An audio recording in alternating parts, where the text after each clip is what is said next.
Hello everyone and welcome to my Coronation Street 24 channel. I hope everyone is having a wonderful day. Before we begin, please hit the subscribe button and give this video a thumbs up. The Real Housewives of Atlanta season finale recap, Petty Peaches. And that, ladies and gentlemen, is how to deliver a Real Housewife season finale. No more of this silly end on the last day of the international trip nonsense we've been getting in recent years, but a genuinely exciting final installment to preclude a decent reunion. The episode returns to the tried and true equation for a Housewives finale, which combines wrapping up storylines, one last group event, and an explosive revelation to finish the season with a bang. We have to thank our season 16 MVP, Miss Angela Alkley, for the big reveal. This time, her contributions were so juicy that even Britt's continued gutter behavior couldn't derail the entertainment. The first chunk of the episode focuses on tying up the loose ends of the heavier storylines, including Portia and her sister consulting Phaedra about services for their late cousin, and Drew and Kelly coming to terms with their volatile divorces. Kelly remains in the thick of it with her ex, driven to pour liquor in her morning coffee. She says she doesn't want to be confused as a wino, but she's definitely a wine mom, though she keeps a brave face for her girls. Drew and Ralph come to a tenuous agreement to remain cordial amid their divorce proceeding. But anyone who's seen Ralph's tweets over the last few weeks can deduce where this agreement stands in real time. Their conversation tonight and his delusional tweets only amplify what we already know is the real issue between the estranged exes.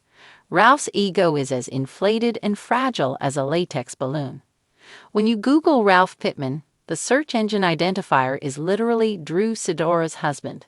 For a man like Ralph, whose self-esteem hinges on the fact that his gender is superior, his dynamic with Drew probably leaves him in a constant state of borderline insanity. But, as a narcissist, the lure of the camera and a platform keeps him engaged in the nonsense, as we see by his appearance at the reunion. Raise your hand if you're fed up with the amount of screen time he gets. Regardless, Ralph should focus more on how his children perceive him. I highly doubt Drew would prevent him from taking the kids to school.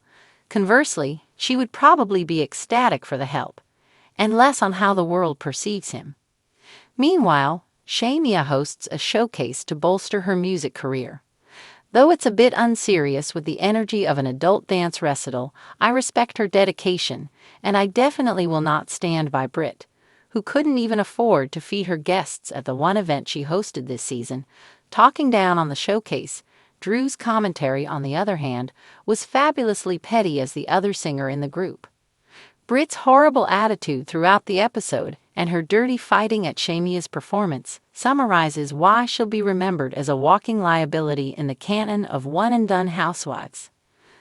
The claim that Shamia shared private text messages from Portia to Britt comes back to Shamia thanks to Cynthia's swift pot stirring at the showcase. She's hilarious for dropping that bomb before running out to catch her flight. She's such a great supporting character.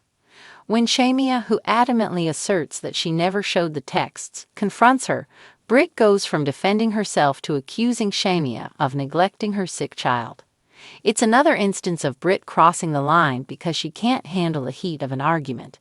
While Shamia throwing shade about Britt stripping butt naked after a tequila shot is low, it's pretty tame in the realm of Atlanta housewife jabs. Saying a mother lied about her daughter's sickness is just tasteless, and like her abortion jab to Kelly, indicates how little respect Britt had for Shamia in the first place. Outside of calling Britt pill popper and a streetwalker, she could have said worse, but I really need someone to expand on the pill allegations. Shamia holds her head high and walks away, leaving Britt scrapping the bottom of the barrel for more vitriol, including rumors about Shamia cheating on her husband.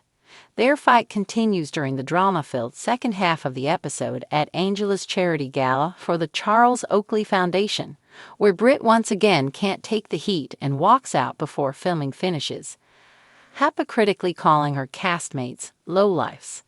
But before that happens, Angela delivers the grand finale of her stellar rookie performance when she exposes who sent Marcus to Kelly's. The gala is to raise money to feed 100,000 children from underserved neighborhoods.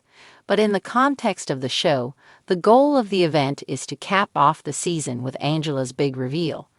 Days before the gala, Angela and Drew met with Marcus to finish her investigation. Initially, Marcus, accompanied by a random employee, maintains that Charles came to his restaurant with another woman. Angela easily pokes holes in the lie, saying her husband was coaching at the time of the alleged crime, and she coaxes the truth from Marcus via a note he types stealthily on his phone before sliding it dramatically across the table. Those of us who are chronically online already know that Phaedra is the culprit of the Marcus drama, as Angela broke the story on Carlos King's podcast after last week's episode. In the interview, she goes into detail about Marcus and Phaedra's Athens connection and how she knows he's telling the truth. Now, this is perhaps Angela's first major rookie mistake. Girl, you should have saved this for the finale. I know Carlos is thirsty for a scoop, but don't overplay your hand with the network. This would have been a great surprise for the episode, especially since fans were already suspecting Phaedra, and taking it to the blogs first lessens the shock factor.